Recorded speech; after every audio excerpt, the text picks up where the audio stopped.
Ресейдегі Миас қаласында 15 жасар бала өзінің анасын өлтіріп, әкесін ауыр жарақаттап, одан кейін әкесінің көлігін айдап кеткен. Полиция қызметкерлері баланы тез арада ұстады. Осы қанды оқиғаға себеп болған GTA ойыны екен. Ата-анасы ойынды ойнауға рұқсат бермепті. Испандық 18 жасар Эндрю Кол өзінің әкесін шегелермен қаруланған балтамен ұрып өлтірген.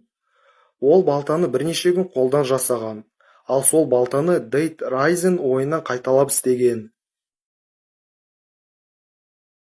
Бүгінге осы ойындарға құмар болмаңдар және шын өмір мен ойындарды ажырата біліңдер. Осы топтағы адамдар басында бұл жай ғана ойын деп айтқанын да ұмытпаңдар.